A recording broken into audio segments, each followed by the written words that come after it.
For more chat about geek entertainment, answers to your questions, and news from the wider world of Christian geekery, get the Christian Geek Central podcast today on iTunes and other podcast services. All right. Good morning. Hello, Francisco. Thanks for dropping in. And, continuing to pray for you. Thanks for the update. All right. Well, I hope you weren't hoping for the pre-show music song. I seriously thought about singing it, but this isn't just like a one-day thing. I'm streaming 4 days this week, and I'm going to be off again and off again, or on again, off again, at different times throughout each of those days. Well, this time is just one chunk. This time it's just a 3-hour chunk, and then I'm done for today. But I think I'm a number of other days this week. I'm on for an hour, off, on for an hour and a half, off, and I don't want to do the freaking pre-show music song for every single one of those. I guess I could have done it just for this first one. I don't know. I feel like I've perpetuated that enough at other streams. I don't need to. I don't know. I have mixed feelings. Because it is tradition. But anyway, welcome, Francisco, and anyone else who's watching either live or the recorded version of this. I have been looking forward to this for a while. Let's see here. And we are a go for board games. Yes, we are, Francisco. I've been looking forward to this for a while. I seem to get the itch for board games around this time of year, sometime about a month or two after getting back from Christmas vacation. I don't know exactly why it seems to happen about this time every year, but pretty faithfully. It's a weird phenomenon. But I've never, this is the first time I've ever really tried to live stream any board games. I had to figure out how to get 2 live cameras at the same time. And another reason that I haven't done a lot of board game live stream, or any board game live streaming, I've done some playthroughs, but that's all pre-recorded and stuff, is because there's just more focus and thinking involved in recording or certainly streaming board games than, say, a video game. A lot of video games I can chat and play a game at the same time, but board games by nature, unless you're playing a dexterity game, and those are the minority, are more thinky experiences. And so, and a lot of the board games I like, when I play them solo, whether they're made for that or not, most of the time they're made for that in some way. But, you would not find it fun to watch me playing my board games, because I would just sit here with my hand of cards, thinking very silently for much, much longer than that. And so, since it takes so much brain focus, and since also I'm streaming at the same time and thinking about, can the cards be seen on camera? Am I on camera? Is everything working? I constantly have these things going in my head, as with every time I'm doing a live stream, and even more so this time, that I'm not going to have the brain power to play these games that I enjoy. I'm not saying I'm good at the games that I enjoy. I tend to be of a lesser skill level than most other players that play the same games I play. But you add live streaming to that, or even just recording myself to that, and like a third to one half of my brain power is being taken up by those functions of like streaming related things. So as with this game, I'm going to be playing Mage Knight today, and if it bleeds over into tomorrow, maybe a little of tomorrow too. With all games this week, I'm going to be breaking rules. I'm going to be doing it on purpose. I'm going to be doing it on accident. I'm also specifically with some of the rules I'm breaking, it's not just for preferences, but just to make it easier for me, like cheating and stuff, So I've given myself some extra levels on this one. Actually, with Mage Knight, it's built into the rules that you can adjust the difficulty to your liking, and so. But I mean, personally, I think that that's an unwritten rule for all solo games. You just do what you want. If you're playing by yourself, just do what you want. It's your box of toys that you bought and you paid for with your money. You do what you want with them. Plus, with a game like Mage Knight, which I'll kind of give a brief introduction to in a second here, people can be intimidated by this game or games like it because they're so thoroughly and richly designed mechanically. And there are a lot of people you'll run into that are huge Mage Knight fans or fans of this kind of game, that they're going to be sticklers about those rules. It's really the rules and the mechanics that draw them into it, you know.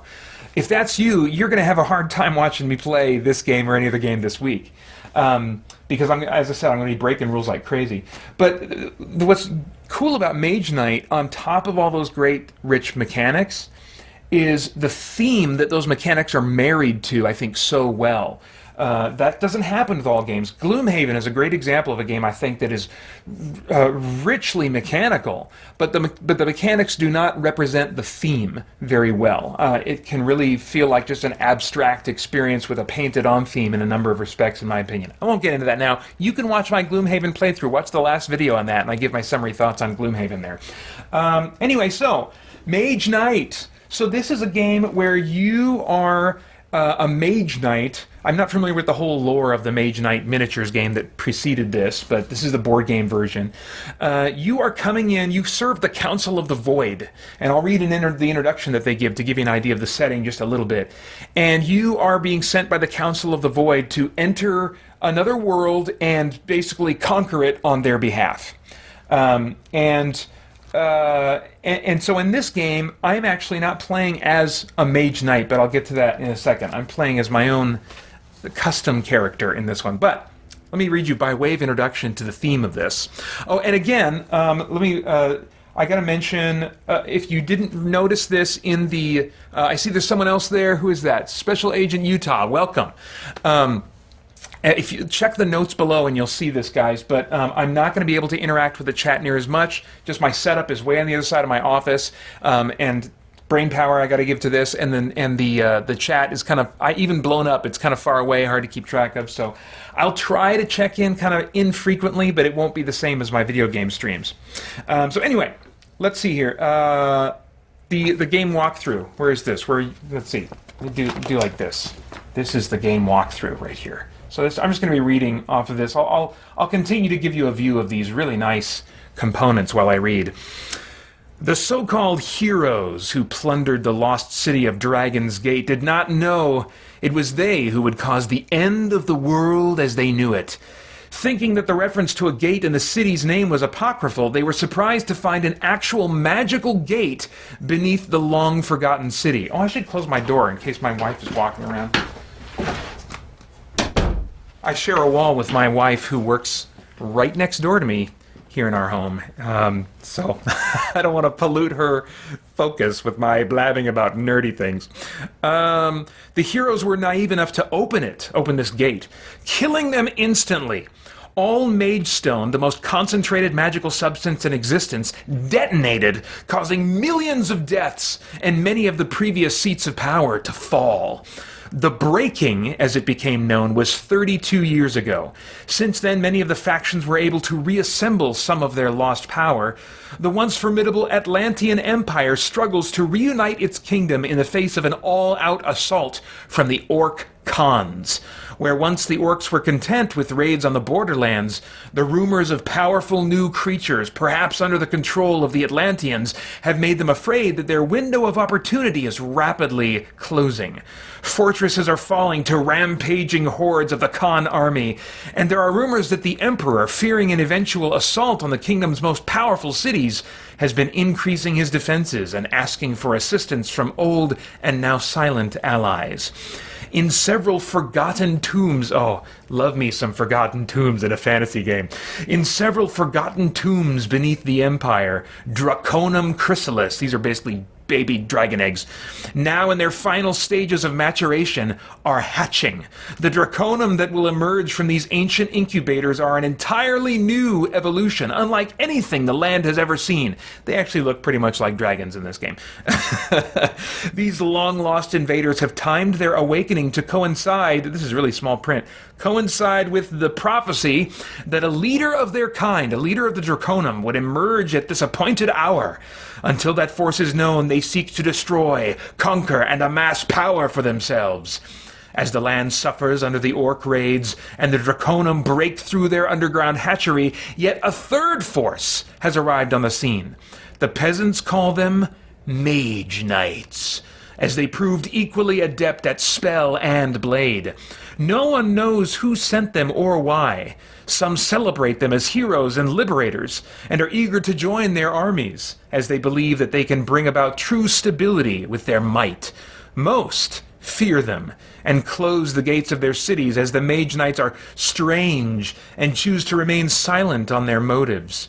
In just a few days, a handful of Mage Knights have swept through the countryside in what would have taken an entire army, or entire armies, months to conquer.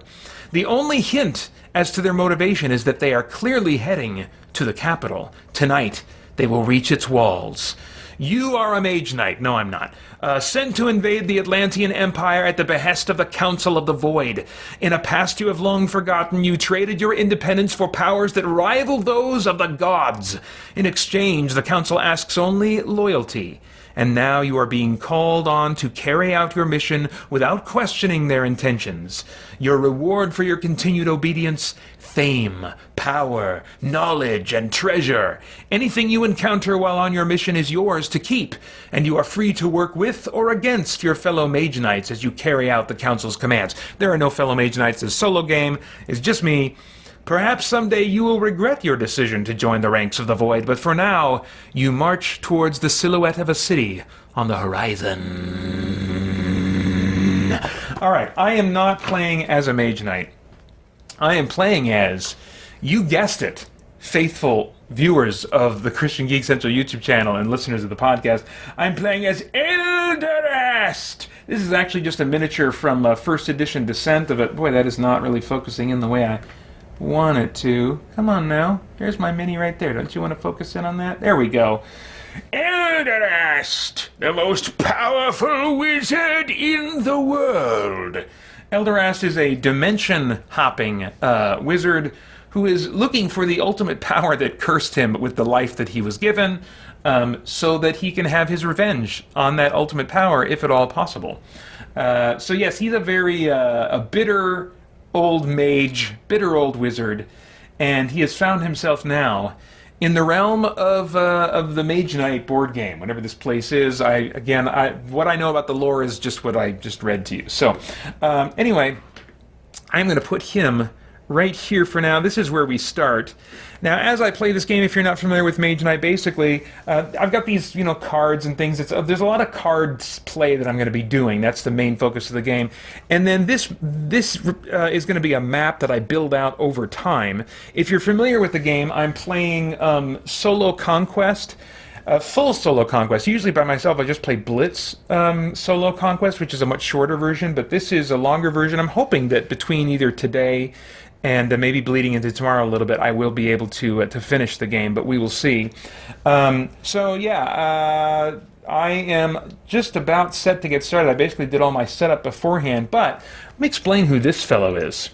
This fellow right here is Voltaire, because I am not just playing a completely normal game of Mage Quest.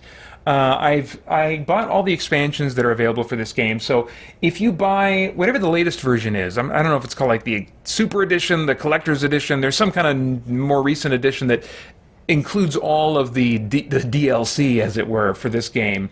And so I basically have all that box has, because as those things came out, I just bought them all because I've really enjoyed this game. But this is Voltaire. This is Voltaire, and he's a mysterious figure from another world. I can't remember. I'm not going to actually read his whole spiel. I actually just want to get into the gameplay here. But he's kind of like this legendary figure that vanished for a while, I think, and then eventually came back, but we don't really know what his motives are or whatever. All Elderast knows is that he has entered this world, and this is the other big dog, And Elderast is here to conquer and to destroy and to uncover the powers that be and see if they are responsible for his life. They probably are not the ones that are responsible, but he will bring them to heel because he seeks power and dominance, and he's a really kind of a screwed up guy. So, anyway, Voltaire is going to be in his way eventually, but not right now. So, let's see if I can remember. I haven't played this game in years, and all I did to prepare was set up the game and reread the rule book cover to cover over, I want to say about a week ago, or was it over just this last weekend? No, it was last weekend. And this weekend, I think last night before bed, I skimmed through some things again. This is going to be a rough ride. Here we go. I'm not going to explain as I go rules unless I really feel like they're relevant to what I'm currently thinking about or whatever. There's plenty of videos that you can watch about how to play this game, how it works. So I'll just start by drawing my starting hand of 5 cards. If you are, really into Mage Knight, and you just are really having a hard time with me getting rules wrong on purpose or on accident, you are welcome to let it out of your system by leaving a comment and saying the rules should actually be played this way. I probably won't respond because I kind of just don't care. At most I may... Now I won't respond at all. I just don't have time and focus for that. But in the comments later on, you might just get an, okay, thanks. But it's not going to change anything that I do. So anyway, but I understand. I understand. I do understand that temperament. If you need to just... But he's doing this wrong. I got to say something. Knock yourself out. Okay, so these are the cards I have to deal with. You're always trying to figure out, okay, how can I use the cards in my hand to get done what I want to do? Because they all have a main purpose, but then to a lesser degree they can serve other purposes, such as movement and combat and things like that. So I'm wanting to eventually move across this map and make my way out there to Volcaire. So first thing I think I want to think about is movement. Let's see here. So I've got a move. I could do a move of 2 there. Let me back this up just a little bit so you can see a little bit of what I'm thinking about here. So this will give me a move of 2. Let's see. When you play this, this is the souped up version of this ability. If I have mana to spend on it, which I don't at the moment. I don't have any green crystals. Gain a blue, white, or red mana token. That could be useful. Paying for another card. There's another move. Oh, look at that. Lots of move. This is pretty good for a starting hand. Okay, so let me see if I remember how to do any of this. So you can play as many cards as you want. So the movement here, I'm looking at this board here because it tells me what kind of hex spaces require how much movement. Depending on the space, then a different amount of movement is required. So just in the grassy plains here that I'm planning on moving on, I don't think there's a great view for me to give you of the whole board all at once. So, so I guess, let's see here, if I were to go 1, 2, and then I believe it's 2 more points to put out another tile. So I'll go ahead and do that. I'll come right here and then spend 2 more to reveal a tile. And I've got to line this up so that the symbols match up. See, like this circle with the number 9 there? I gotta... See, and this one will form a star up here once I get another tile in place there. But yeah, so I'll reveal it like that. I think I'm doing that right. And then look at that. We've got 3 interesting locations already. My gosh. So I need to kind of set these things up. I need my special cards that are going to remind me what to do. No marauding orcs. I'm used to running into marauding orcs pretty commonly. Oh, wait a minute. I have a piece of paper that tells me what to do on these, right? I printed out a thing. My Mage Knight quick reference sheet. Yeah, I'll just do that. Then I don't have to flip through all these dumb cards. Put these cards away. Alright, so let's start with the Mage Tower. When revealed, place a violet enemy token face down on this space. The token is revealed during the day if a player is adjacent to it. Okay, so I can just reveal it right away. So, let's see what we got here. Violet enemy token. Boom. What is this? Oh, I think that's like a sorcerer. What is that thing called? There's a...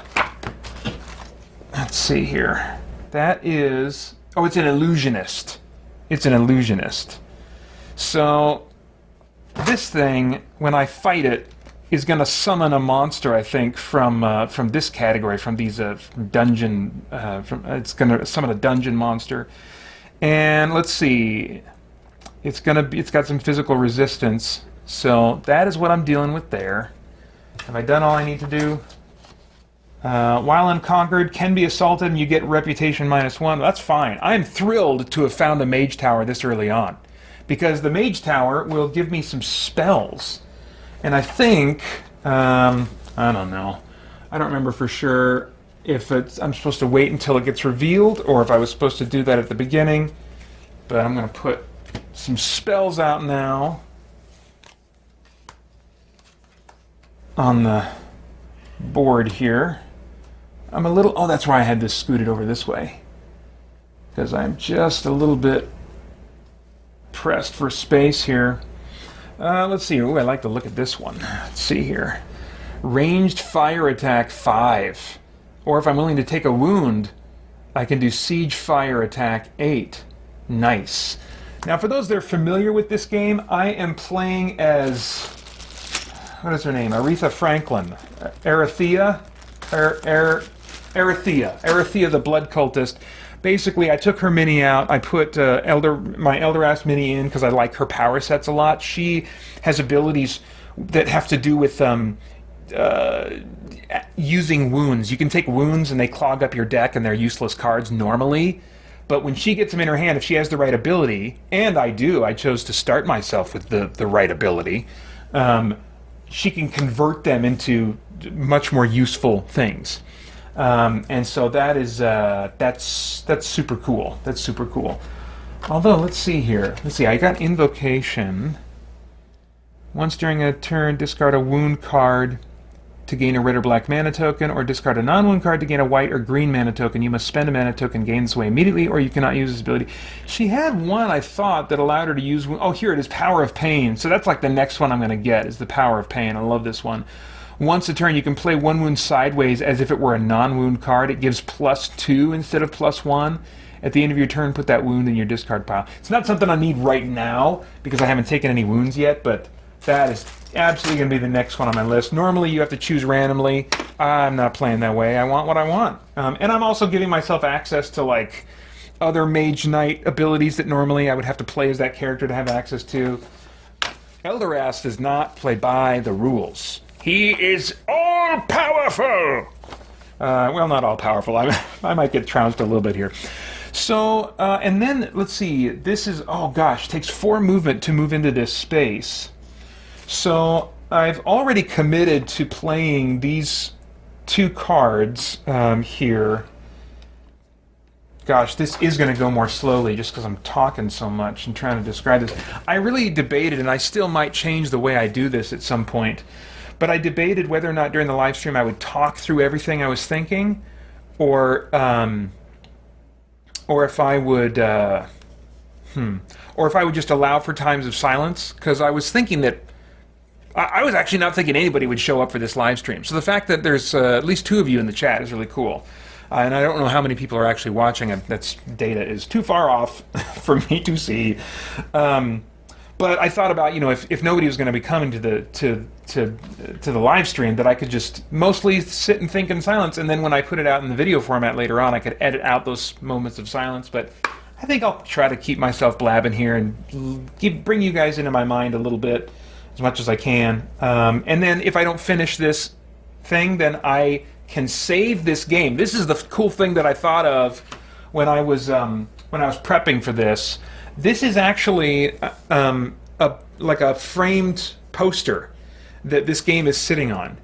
And last fall I got a new TV that I ended up keeping the box for just in case I needed to return it.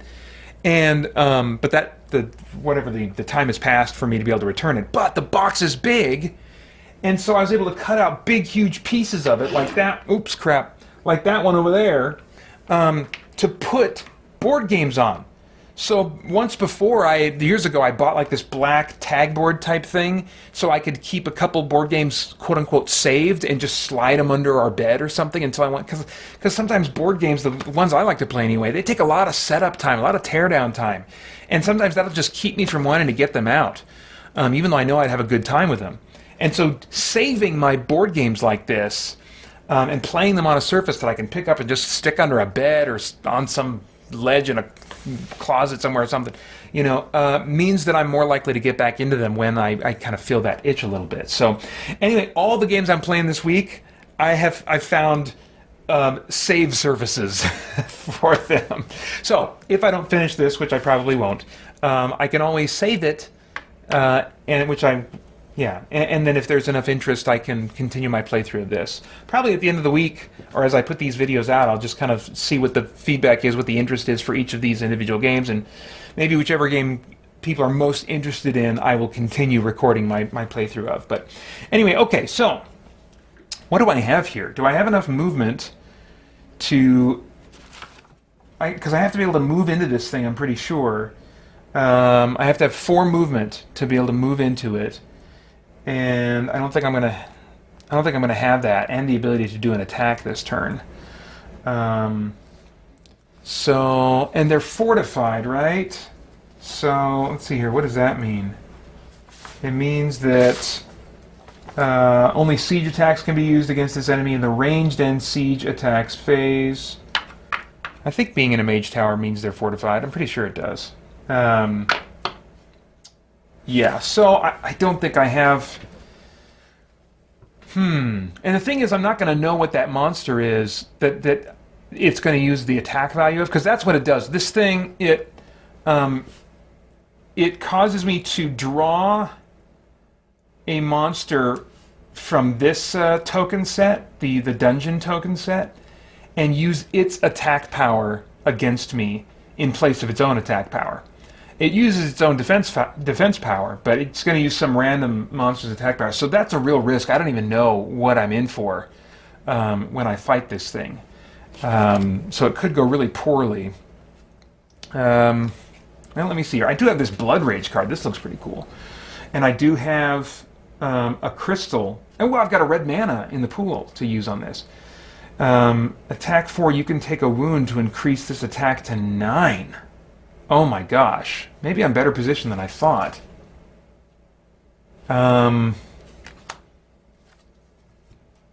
Geez, let's see here. So, this one... Crap. I don't quite have enough move to get in, I don't think. I can get 2 off of this one, and if I play this sideways, that'll give me 3. Gain a blue, white, or red mana token. I don't think there's anything that I can use that for. It's going to help me get in there. That terrain that it's on, man. I think I'm going to have to wait until next turn, which sucks. Let me think here. Attack 2, you can take a wound to increase this. I mean, once I can get in there, I'm golden, but there is nothing that there's nothing that a blue, white, or red mana token is going to help me do that I can't already do. And what's my special ability? Let's see here. Oh, wait, hang on a second. Maybe there's something in my special ability here. Where is that? Where's my card that shows my thingy?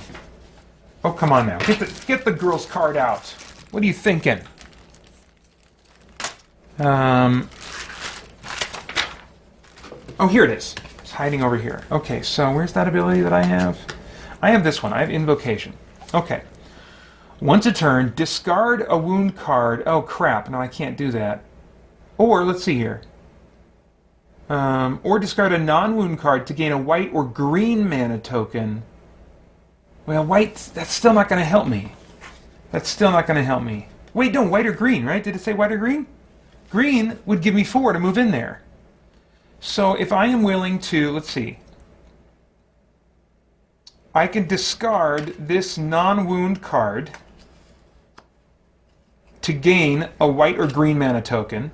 So that would give me a green mana token. Just pop that into my play area here. You must spend a mana token gained this way immediately, or you cannot use the ability. Okay, and so then I would spend that to activate my move of 4, which would get me into the fight. Now, the problem doing this is that after I get in, all I've got left is this card. And that's going to be great for an attack, but I have nothing left to block with. So that means I'm definitely going to be taking some wounds. And I'm not sure if I want to... I mean, I like Erithia and her ability to take wounds and it not be that big of a deal, but it still feels just a little bit early for me to be doing that. So I think I am going to... I think I'm going to wait. That's the thing. You know, playing with Erithia's abilities, it's nice when you do take damage, but it's a character that almost kind of wants you to lean into taking damage, and my temperament doesn't really lead me to lean into taking damage, you know. So, yeah, I guess I'll just end there. Gotta remember how the turn. Let's see. Gotta make sure that I'm not doing any healing. End of turn. Re-roll the mana dice. So yeah, these get discarded. All right. Yeah. So I'm gonna end my turn. Oh, let's see. I do have this tactic that I took at the beginning of the round. When you take this tactic, discard up to 3 cards, including wounds, from your hand. Then draw that many cards. Shuffle your discard pile back into your D deck. Hold the freaking phone. I forgot to do this. Discard up to 3 cards, including ones from your hand. Oh, wait, no. Oh, no, it's when you take this tactic. Then draw that many cards. Shuffle your discard pile. It might be too late for me to do this. Well, I mean, I have to, yeah, let's see. Well, I'll just retroactively do something. So I did spend these for sure. So discard up to 3 cards. So I can swap...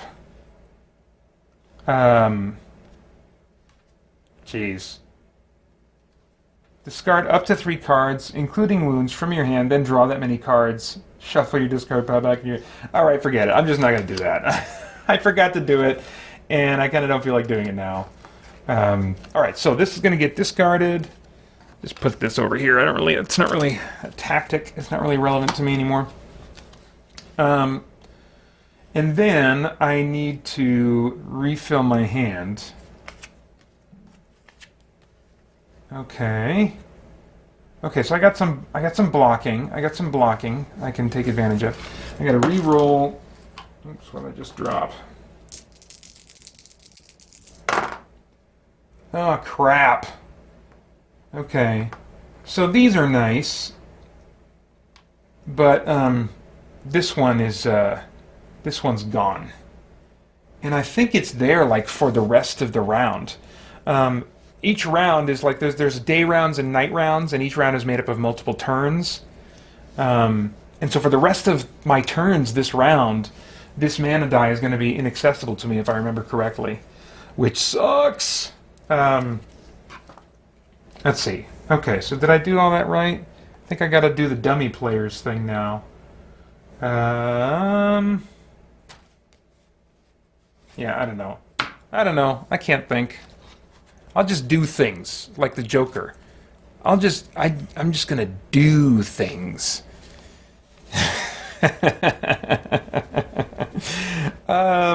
So then, oh yeah, okay. So I go 1, 2, 3, and his last card is blue. He does have 1 blue crystal, right? So then he's going to draw an additional card.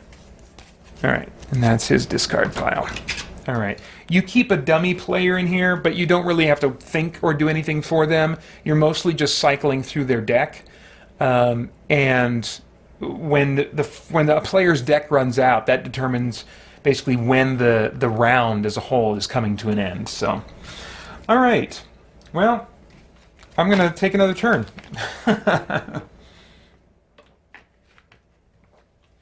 Gosh, I'll bet I'll watch this video later on, and I'll be like, oh, Pater, come on, man, even I know that that's not how you're supposed to play this game. Let's see here. So yeah, I want to get in there now. Now this is cool. I can use this as any type of mana. See, there's a number of these cards that will have a bottom ability that if you spend one of the appropriate mana, you get to use that more powerful ability. So first I gotta have 4 movement to get me in there. And so right now I'm thinking we do that to get me in. And gosh, I've got some block. I've got 2 block there. I've got 2 block there if I need it. And I got this card, and I can only use one mana from the mana pool, and I'm using it for that, so that's fine. But I have a red crystal that I can use if I really need to bump this baby up.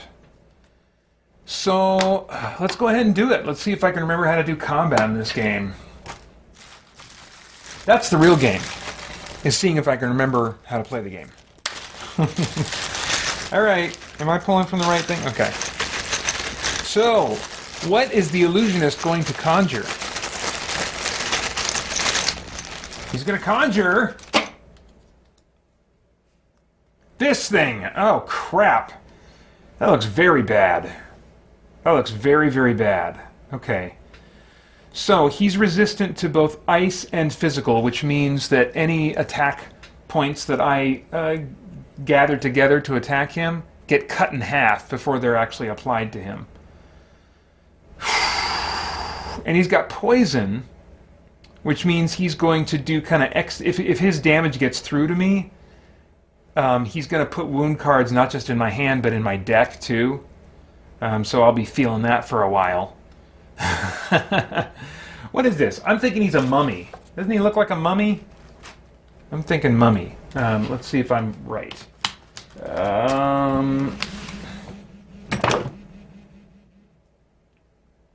Crap, somebody was trying to call me. Alright, here's what I gotta do. I forgot to do this. I'm gonna open up my phone. And I want nobody calling me. Because I need this phone for my camera.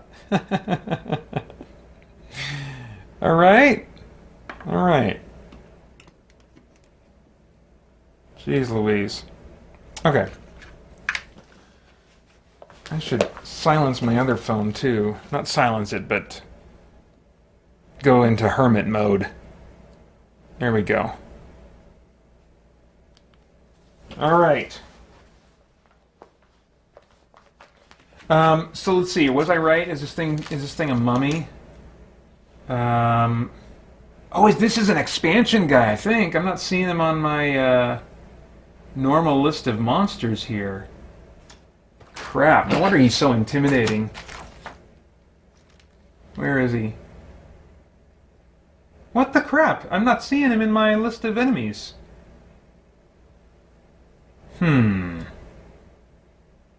Where is this guy?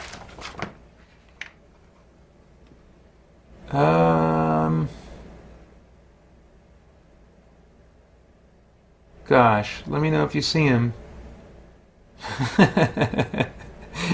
You won't be able to tell me anyway. Huh. Where's... Oh! One expansion I missed. Missed this one. Mummy! There he is. He's a mummy. Okay, I was right. That was not really the best use of time, maybe, to just verify that he's called a mummy. But come on. We want to know what our enemies are called here. Alright, so he's got 4 damage coming to me if I don't block him. Let's see, how do I do this again? We got the ranged and siege attack phase. I don't think I'm going to have... That's kind of your chance to really try to do damage to these guys before they do damage to you. And let's see here. I've got ranged attack 1. So if I could, I mean, this illusionist has physical resistance, but if I could somehow do 3 damage to it in the ranged, or well, it'd have to be siege because it's fortified. So if I could do, basically, I'll have to do 6 physical damage in the siege phase to take this thing out before the mummy gets a chance to attack on its behalf. So let's see here. I could get 3 ranged attack out of this because I do have a red crystal that I could use. Or no, siege attack. Only 2 siege attack. Okay. I don't think I'm going to be able to do this. I'm going to have to worry about blocking him. Yeah. Yep. I can't make it happen. Okay. So now let's turn our attention to blocking this punk. So he just has... Oh, that's right. I don't have to deal with his... I mentioned his resistance stats before, but that's irrelevant right now. All I have to worry about right now is blocking his attack so that I don't have to deal with taking damage and extra poison damage. So I gotta summon up a block of 4. That shouldn't be too hard. So right here, this could give me a block of 2, and this could give me a block of 2. And then I would still have plenty left over here, presumably, to take this guy out. Because I don't even need to spend mana on these. Spending this to get in, this to block. What's cool about this game is that for the most part, you can really think through what you're going to do, and then they give you permission to have takebacks, So if you're playing all these cards and you're figuring out, okay, I'll use this for this and this for this and this for this, and then you realize, oh, that's not going to work. Is there another way I could do it? Well, you can do takebacks as long as you haven't rolled any dice, which is not a common thing in this game to roll dice, or revealed any new information like drawn a card or set out a tile or something like that. Once you do that, that's like your new autosave that you can go back to, but you can't go back prior to that, So, Elderast, what are we doing here? We are summoning arcane energies to block the incoming mummy attack. This mummy is summoned. Well, this is summoned. I mean, it's illusionist. That doesn't quite match up thematically. There is another monster in here that also uses the attack stats of a monster other than itself, and it's called a summoner, and that makes sense to me. Illusionist, I don't know. I mean, there's some, maybe, I don't know. Maybe the illusion is that he was hiding the mummy with illusions until the last moment. I don't know. Okay, so this mummy comes out. Or maybe it's an illusory mummy. It's like a Green Lantern projection, where he makes it, he conjures it, and it's kind of but it's a hard light projection. So it comes out and it's a mummy and it can attack, but it just evaporates, once it does that. I'm going with that mental picture right now. Hey, John Wilkerson. Thanks for coming by. I'm looking at the chat over there, but you're actually there, John Wilkerson. Hi, John Wilkerson. And anybody else? I don't think I've missed anybody else popping in and saying hi. Anyway, yeah. So back to this. As I mentioned in the notes below, John, unlike my video game live streams, it's going to be much less frequent that I'm able to check in with the chat and kind of react to what you guys are doing. So enjoy yourselves, and I'll try to give you something interesting to watch, but it will be pretty rarely that I'll be able to kind of answer any questions or respond. But even so, as I put in the notes, guys, if you're watching live, put at Christian Geek Central with no spaces and make sure the spelling is correct, and I will see that highlighted in orange on my version of the chat. And so that does have a better chance of getting my attention if you have a specific question or comment directed at me. Okay. So, yeah, Elderast just summons an arcane shield, blocks this pathetic attempt of attacking me with your illusory mummy. And now, so now that I've dealt with that, that was the block phase. There's no damage that needs to be assigned. And now it's the attack phase. So I have to do 6 damage to this thing. You can take, let's see, this will give me an attack of 2. You can take a wound to increase this attack to 5. So I mean, one way I could do this would be to take a wound, then I get 5 attack here, and then you can play any card, any normal card, not a wound normally, sideways to give you 1 attack, 1 move, or 1 block. Just standard move, standard block, standard attack. I don't know, is there a special move ability? Flying? Maybe there is. I don't remember. Anyway, so that'd be one way to go, but I gotta take a wound to do that. The other way would be to use this. Use the ability here to give myself a red token, and then I can play the more powerful ability here, which would be attack 4. You can take a wound to increase this to attack 9. So it looks like either way, I'm going to be taking a wound, right? I'm going to be taking a wound and spending this card. I don't think there's one advantage over the other. But hey, just in case there's something I'm not thinking about, that will occur to me in a moment. And because Elderast likes to display his power, I will use Blood Rage. I will summon up... What is this? I will draw from the red mana of this planet and cut myself and use my blood as part of the spell casting. This is a very Elderast type of... Thematically speaking, this kind of gross stuff. Actually, in my Dungeons in my Dungeons and Dragons RPG that I used to play Elderast in, he was what I call a poop wizard. Well, with the gaming group I used a different word, but in the stream here I'll use the word poop. It's a poop wizard. Whereas other dark, necromantic or otherwise weird and sinister forms of magic might involve cutting yourself and putting blood in some kind of a magical circle or whatever.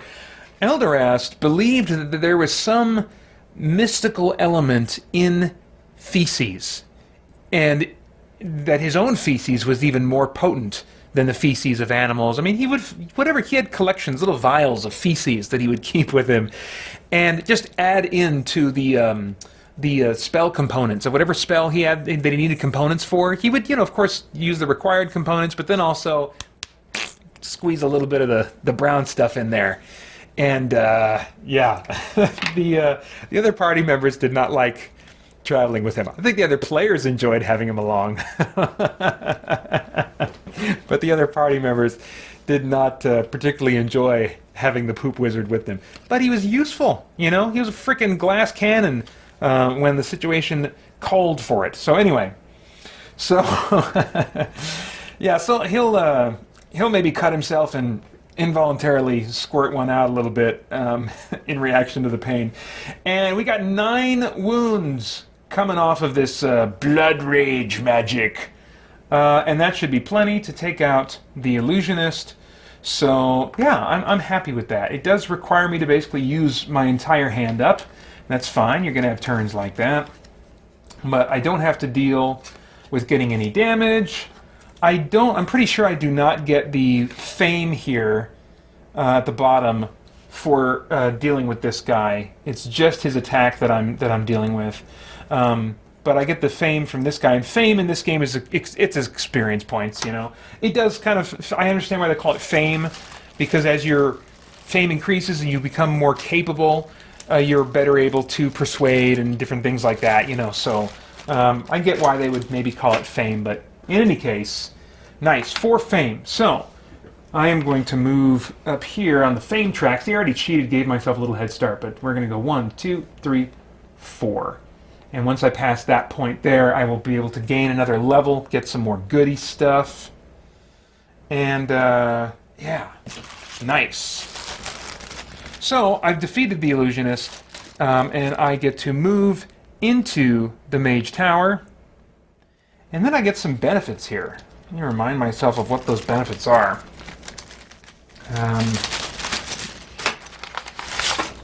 Let's see here. Now this tower and its inhabitants belong to me. while conquered, mark it with a shield token and gain a spell as your reward. That's right. Okay, don't want to forget that. So, one of my shield tokens... Where are my shield tokens? Oh, here we go. So this is one of my little... You have a bunch of these things. They're used... I think there's a point system in this game. I never pay any attention to it. But at the end of the game, if you're playing, competitively, or if you just kind of want to, like, assign a point value to how well you did, there are different things you do during the game that accrue points for you that you add up at the end. And so, this game is built to really care about the rules in that regard. So that, you're really challenging yourself and seeing how many points you can squeeze out of your playthrough, and if you can beat your personal best, or, whatever the crap. But that is not what I'm in it for. That and, like, PlayStation trophies and Xbox achievements, I'm like, Okay, so I get a spell. I'm pretty sure I get to choose any one of these here. So let's take a look at the spells here. I think I already know which one I'm going to go for, but... Call to Arms. You may use an ability of one unit in the unit's offer this turn as if it were one of your recruits. You cannot assign damage. Yeah, see, these are all units here that if I go to the right place, I can recruit them. In fact, I might even be able to recruit... Yeah, there are some I could recruit from this Mage Tower now that I've conquered it. But Elderast is not really typically into having other people with him. He's going to be a Lone Ranger unless he absolutely has to be. So I don't think I'm going to be seeking out a bunch of units. That said, Elderast does like to have servants. So maybe I will have units at some point. So this is something to think about. You may use an ability of one unit in the unit's offer this turn. So actually, this doesn't even require me to have units of my own. I've got all these units here in the unit's offer. So if I play the spell, can use an ability of one unit in the unit's offer this turn as if it were one of your recruits. So one of my units that I would place down here. You cannot assign damage to this unit. So that's kind of cool, actually. Call to Arms, appropriately named. Call to Glory is the more powerful version, which if I have a white mana and a black mana, which black mana you only have access to at night, you can recruit any one unit from the unit's offer for free. If you are at your command limit, which is your limit is how many units you can have, you must disband one of your units first. Huh, that's cool. That is cool. That is cool.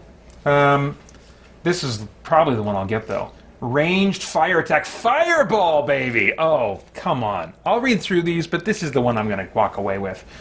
Ranged fire attack 5. So that's the ability to blow those suckers up before they get a chance to touch me. Very appropriately named. Firestorm, even better. Take a wound. Siege fire attack 8. Nice. Nice. So even more potent. Because sometimes when you're going up against fortified enemies like I was, anytime you go to like a big compound, they're automatically considered fortified. And they will not be vulnerable to ranged attacks during the range/siege attack phase at the beginning. You can only affect them if you have siege damage, siege attack damage. So, oh yeah, baby, that's awesome. What is this last one, though? This is not going to be what I choose. Restoration. For a green mana, you can heal 3. If you're in a forest, heal 5 instead. More powerful version, heal 3. If you're in a forest, heal 5 instead. Ready up to 3 levels worth of units. If you are in forest, ready up to 5 levels of units instead. Nope. Okay. Now, let's see. I can't remember at this moment if I put another spell out. I know I do at the end of the round. I'm going to put another spell out because I want to. Yeah, I'm going to do that. All right, so... But I think I have to pay for this, don't I? I'm pretty sure. Oh, wait, no. Let's see. See. Shield token, gain a spell as your reward. Okay, so I just gained this spell. But let's see. While conquered, it says... any player can recruit units and buy spells here. Spells can be bought for 7 influence, plus a mana that is the same color as the spell being bought. So influence, that's...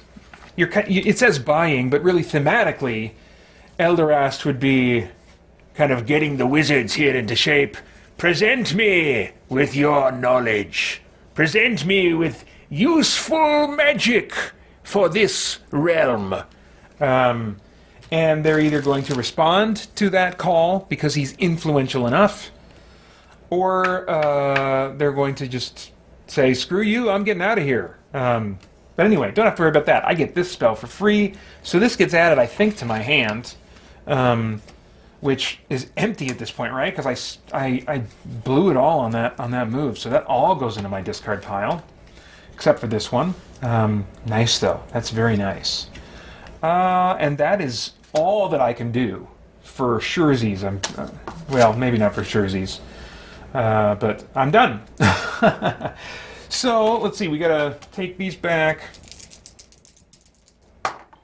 Oh, crap! The Christian Geek Central podcast is the longest-running podcast for Christian geeks with over 600 weekly episodes and counting, featuring audio versions of much of the same content you'll find here, plus exclusive content including weekly news updates from the creators of Christian comics, novels, and video games, debriefing and commentary about what I've been playing, reading, and watching, and my expanded responses to your comments and questions via YouTube, email, or the Christian Geek Central forums. And now, with timestamps, so you can jump straight to the segments you want to hear most. Get the Christian Geek Central podcast today on iTunes and other podcast services, and enjoy one more way you can geek out and seek the truth.